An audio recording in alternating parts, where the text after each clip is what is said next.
구약성경 사무엘상 4장입니다. 구약성경 413페이지 사무엘상 4장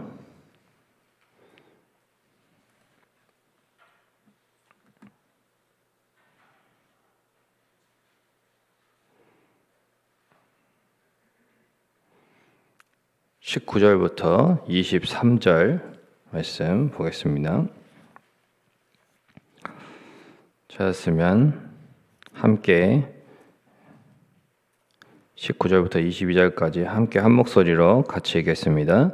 그의 며느리인 비느하스의 아내가 임신하여 해산 때가 가까웠더니 하나님의 궤를 빼앗긴 것과 그의 시아버지와 남편이 죽은 소식을 듣고 갑자기 아파서 몸을 굽으려 해산하고 죽어갈 때에 곁에 서 있던 여인들이 그에게 이르되 두려워하지 말라 내가 아들을 낳았다 하되 그가 대답하지도 아니하며 관념하지도 아니하고 이르기를 영광이 이스라엘을 떠났다 하고 아이 이름을 이가봇이라 하였으니 하나님의 궤가 빼앗겼고 그의 시아버지와 남편이 죽었기 때문이며 또 이르기를 하나님의 궤를 빼앗겼으므로 영광이 이스라엘에서 떠났다 하였더라.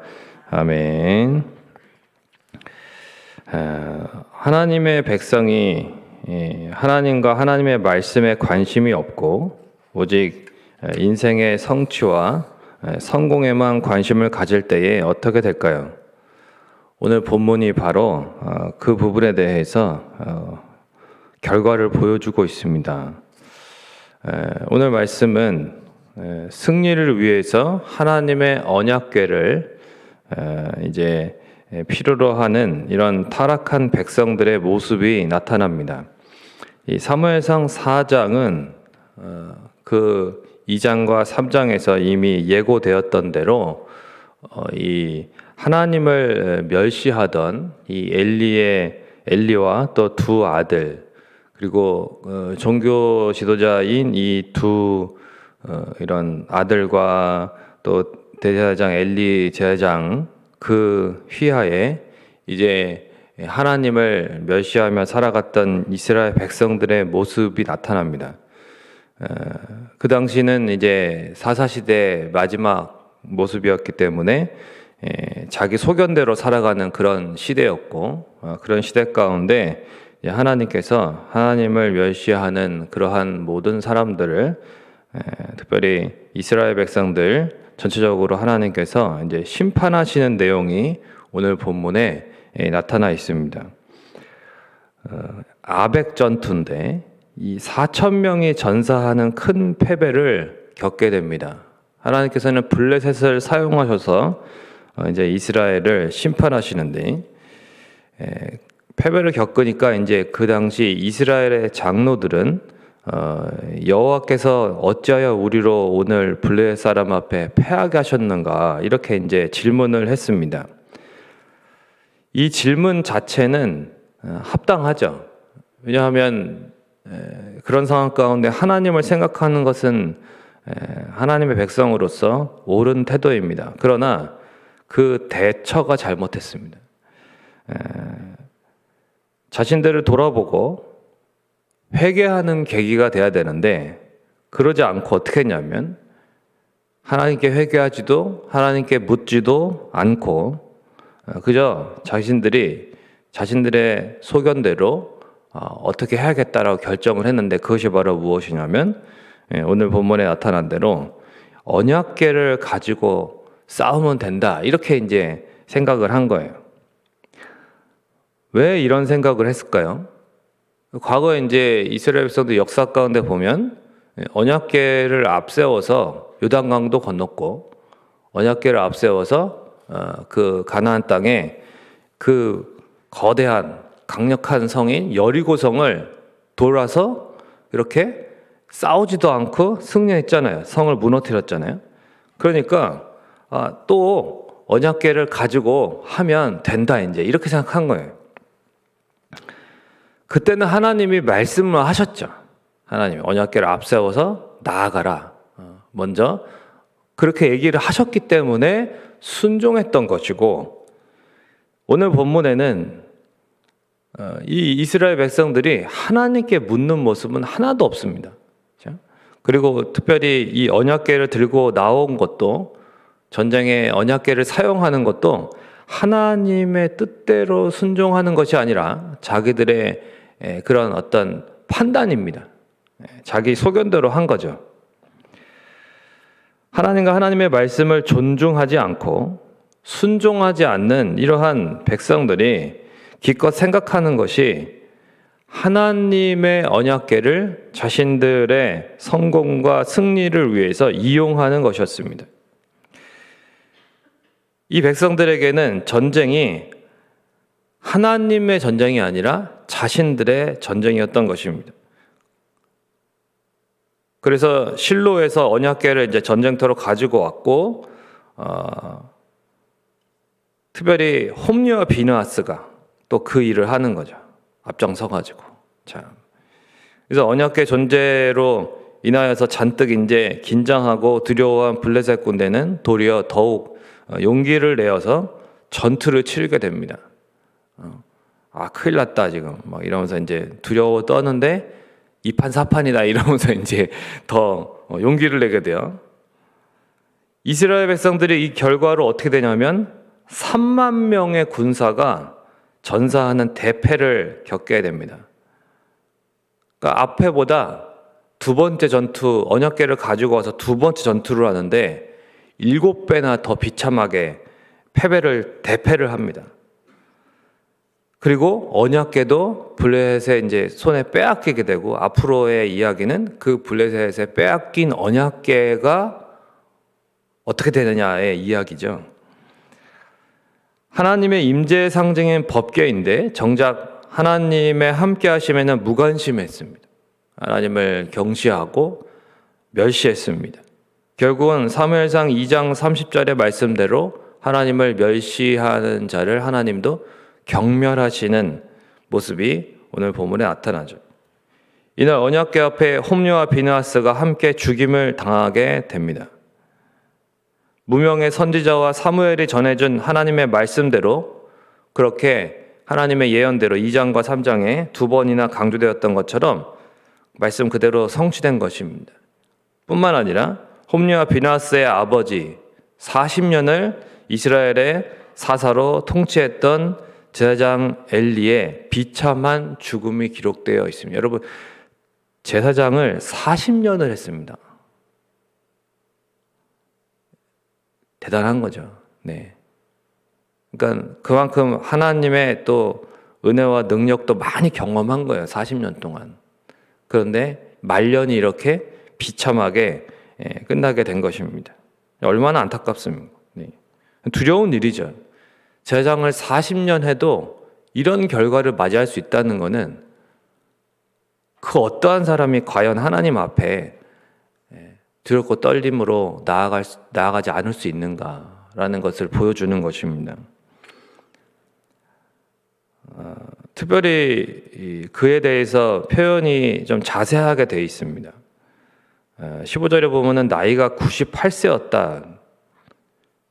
또 눈이 어두워서 보지 못하는 상태였다. 비대했다. 이런 표현들이 있는데, 이건 단순히 육체적인 묘사라기보다는 이제 영적으로 얼만큼 영적으로 어두운 상태 가운데 있었는가를 보여주는 것이죠. 뿐만 아니라 제사장이 이렇게 비참하고 이렇게 영적으로 어두웠고 이렇게 제사장 가문이 이 정도였다면 전체적으로 이스라엘의 영적인 상태가 얼마나 비극적이었고 얼마나 어두웠는지를 볼 수 있게 됩니다. 오늘 말씀은 엘리가 죽는 순간을 그래서 자세하게 묘사하면서 우리로 하여금 잘 지켜봐라, 이렇게 주님이 말씀하시는 거죠. 특별히 전쟁에서 참패한 소식이나 두 아들의 죽음에 대한 소식이 아니라 언약궤를 블레셋의 손에 빼앗겼다라고 하는 것을 말할 때에 그가 죽게 됩니다. 언약궤를 블레셋에 빼앗겼다. 이것은 하나님의 심판이라는 것을 오늘 본문에 분명하게 보여주고 있습니다. 그러니까 엘리 제사장이 제사장을 40년을 하고 하나님의 심판을 받아서 즉사했습니다. 참 무서운 내용이고 두려운 내용이고 어둡고 슬픈 내용입니다. 사실은 오늘 본문은. 그리고 그 며느리에 대한 이야기도 나오는데 해산할 때가 가까웠습니다. 그런데 이 비느하스의 아내죠. 그러니까 홈리와 비느하스가 두 아들인데 그 중에 비느하스의 아내는 하나님의 궤를 빼앗긴 소식과 이 시아버지와 또 남편의 죽음의 소식을 듣고 참 이렇게 비참한 소식을 다 듣게 됩니다. 그리고 나서 이제 바로 또 해산을 해요. 이렇게 이제 출산을 하게 되는데 죽어가면서 태어난 아들에게 이가봇이라는 이름을 줍니다. 자기가 죽어가면서 이 아들이 태어나는 거예요. 근데 이 아들은 그러면 이제 어떻게 되겠습니까? 아버지도 없고 엄마도 없고 굉장히 비참한 미래가 되는 거죠. 내 아들 어떡하나, 내 아들 그러면서 이 아들에 대해서 집중하는 게 아니라 얼마나 그 당시 상황이 비참하고 또 그렇게 안타까운 상황이었는지 하나님의 영광이 떠났다. 영광이 이스라엘을 떠났다. 이 부분에 대해서 너무나도 지금 슬퍼하고 있는 거죠. 그러면서 아들의 이름을 심지어 영광이 떠났다. 이렇게 이가봇이라고 정해주고 그렇게 알려주고 죽는 것입니다. 시아버지나 남편의 죽음보다 하나님의 언약궤를 빼앗긴 사건을 생각하다가 죽은 것입니다. 사실 하나님의 영광은 이날의 전투로 인하여서 떠나지 않았습니다. 언약궤를 빼앗겼기 때문에 하나님의 영광이 떠나가는 것이 아닙니다. 제사장 홈리와 비느하스 그리고 제사장 엘리가 죽었기 때문도 아닙니다. 우리는 눈에 보이는 어떤 현상이나 결과로 인해서 하나님의 영광을 판단하고 있지 않습니까? 불순종과 이 하나님의 은혜 없이 살아가는 것, 그리고 말씀의 감화가 없는 삶 자체가 이미 하나님의 영광이 없이 사는 삶이었습니다. 이미 이 이스라엘은 이미 이 제사장들 가문에는 하나님의 영광이 없었습니다. 이미 없었어요. 이미 한나가 기도할 때부터 없었습니다. 아들을 달라고 하나님 앞에 기도할 때부터 이 엘리와 또 홈리와 비느하스 위에는 하나님의 영광이 없었어요. 그들이 드리는 제사는 하나님이 받지 않으셨습니다. 이미 그랬다는 거예요. 이미. 그래서 그러한 홈리와 비느하스의 죄악된 모습이 이미 앞에서부터 계속 기록되어 있는 것입니다. 그러니까 이날 전투 때문에 하나님의 영광이 떠난 것이 아니라 이미 하나님의 영광은 떠났습니다.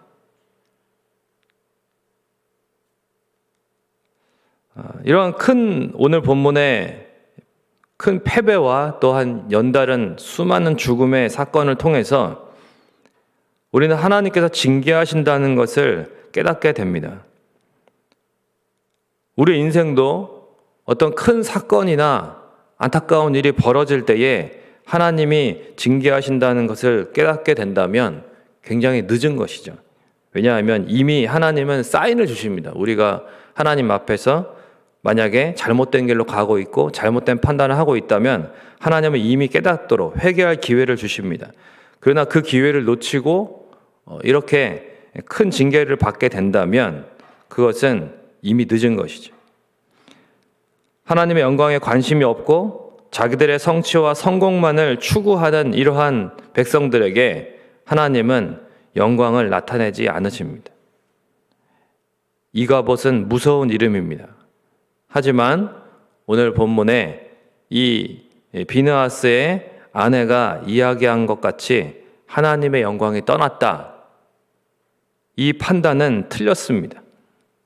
하나님께서는 원래 하나님의 백성을 떠나지 않으십니다. 하나님은 자기 백성을 결코 떠나지 않으세요. 다만 일시적으로 영광을 가리시는 것입니다. 하나님의 영광을 가리십니다. 떠나시지는 않아요. 범죄한 이스라엘을 내버려 두셔서 하나님의 영광에서부터 하나님의 은혜에서부터 잠시 이렇게 유기시키시는 것입니다. 그래서 죄를 깨닫고 회개하고 영적인 각성의 기회를 주십니다. 그러니까 이것도 하나님의 큰 계획 가운데에서는 은혜입니다. 은혜. 이렇게 돼야지. 만약 여기서부터 승리하고 막 이래 보세요. 이 사람들이 회개하겠습니까? 회개 안 하죠. 하나님께서는 우리에게도 마찬가지입니다. 일시적으로 우리의 삶 가운데에 징계받는 것 같은 그러한 두려운 순간이 또 비참한 슬픔의 순간이 있을 수 있습니다. 그것은 우리가 하나님 앞에 회개하고 영적으로 다시 각성할 수 있는 기회를 주시는 것이고 그것 또한 하나님의 은혜입니다. 떠났던 하나님의 영광을 하나님은 다시 회복시켜 주십니다. 단 회개하고 하나님께 바로 살아갈 때에 있습니다. 종교 활동이나 봉사나 직분이나 어떤 우리의 삶에 영적인 요소를 가지고 있다고 해서 그것을 법궤를 가진 것처럼 그렇게 여기지 말아야 합니다. 하늘에 계신 하나님 아버지를 온전히 믿고 따르고 그리고 우리 하나님 아버지께서 인도하시는 대로 내가 정말 살고 있는가 영적으로 자신을 돌아보고 회개할 것이 있다면 날마다 회개하며 살아가는 것이 가장 지혜로운 삶입니다. 이스라엘 백성들과 같이 회개 기회를 놓치고 그리고 잘못된 판단을 하는 것이 아니라 하나님 앞에 날마다 깨어서 회개할 수 있고 또한 하나님 앞에 하나님 말씀 앞에 머리를 조아리고 날마다 기도의 자리로 나올 수 있는 그런 믿음의 사람들, 진정 하나님의 함께 하심을 가장 중요하게 여기는 종교적인 요소가 아니라 내 삶의 어떤 법궤처럼 여기고 있는 이걸 가지고 있으면 내가 이렇게 살아가면 내가 뭐 이 자리에 와 있으니까가 아니라 정말 나와 하나님이 함께 하시는지를 면밀하게 영적으로 또한 깨어서 그렇게 살피고 함께 하시는 하나님으로 인하여 기뻐하며 하나님으로 인하여 감사하며 예배하며 살아가는 저 여러분이 되시기를 주님의 이름으로 축원을 드립니다. 찬송가 322장, 통일 찬송가 357장 들으시겠습니다. 찬송가 322장.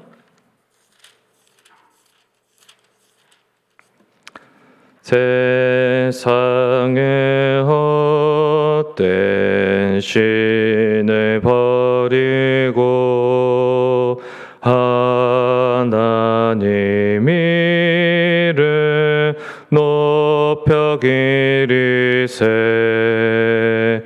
온 천하 백성 모두 나와서 다 같이 하나님만 섬기세 세상의 헛된 우상 버리고 인간의 모든 불의 영화와 거짓과 불의 모두 버리고 온전히 하나님만 섬기세 주님의 백성 서로 헤아려 시기와 미움 아주 버리고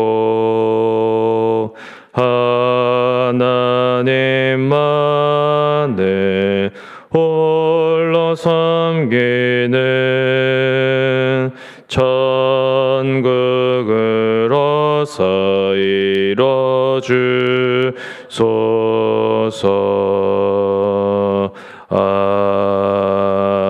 아멘. 우리 함께 기도하겠습니다.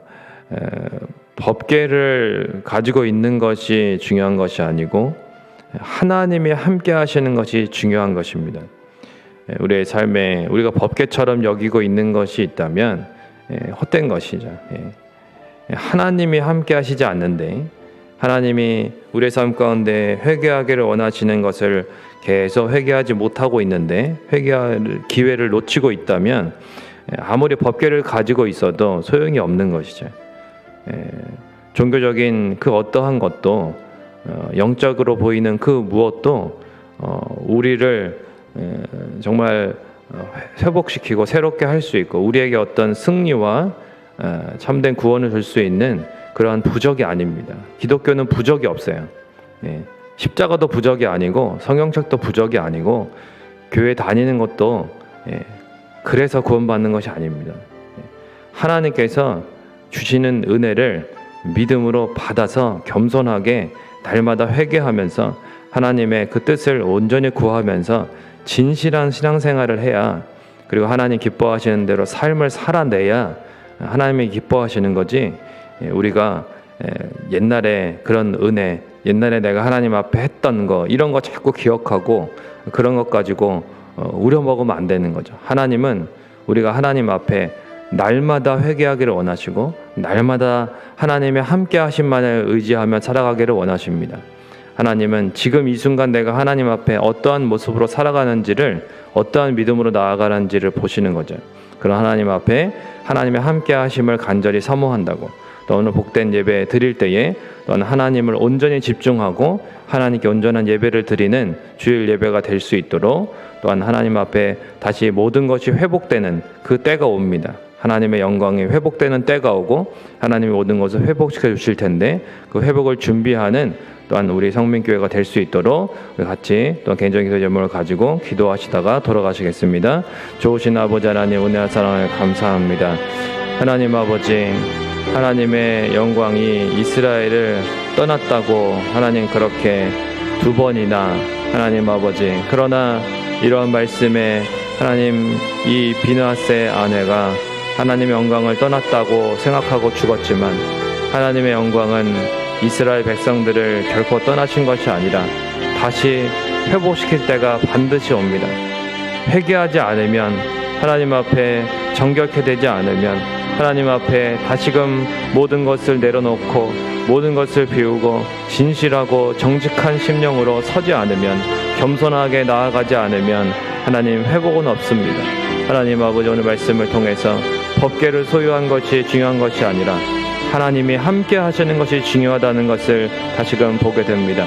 하나님, 우리가 헛되이 의지하는, 혹시 부적과 같이 의상과 같이 여기는 하나님, 그런 느비딘과 같이 여기는 하나님 아버지, 그러한 혹시 우리 안에 잘못된 것이 있다면 하나님 다 버리게 하시고 오직 하나님 앞에 날마다 정결한 심령으로 영적으로 정말 깨끗하고 하나님 앞에 겸손하고 의롭게 설 수 있는, 하나님 회개하는 믿음, 하나님 앞에 순종하는 믿음, 하나님만을 의지하는 하나님 앞에 온전한 믿음으로 나아갈 수 있도록 도와주옵소서. 믿음으로, 은혜로 하나님 살아갑니다. 하나님께서 우리와 함께 하시고 하나님이 우리에게 베풀어 주시는 은혜를 날마다 감사하며 하나님 회개의 길을 걸어갈 수 있도록 인도해 주시고, 하나님 아버지, 오늘 본문에 나타나 있는 이러한 하나님의 잘못된 모습들, 이러한 심판의 모습들, 이러한 슬프고 비참한 모습들, 하나님 우리의 삶 가운데 일어나지 않도록 하나님 우리가 미리 회개하고 먼저 하나님 앞에 날마다 바로 설 수 있도록 영적으로 분별력을 허락하여 주시고 하나님 깨닫게 하여 주시옵소서. 감사를 드립니다. 주님은 회복시켜 주시는 하나님이심을 믿기에 하나님 아버지 앞에 날마다 하나님 우리의 마음을 기울이고 하나님 아버지 말씀에 빛을 비추어 주시고, 또한 그 말씀의 빛 앞에 회개하며 날마다 순종하며 하나님만 의지하며 나아가는 하나님, 또한 하나님의 회복을 경험하는 하나님 우리의 삶이 될 수 있도록 인도하여 주시옵소서.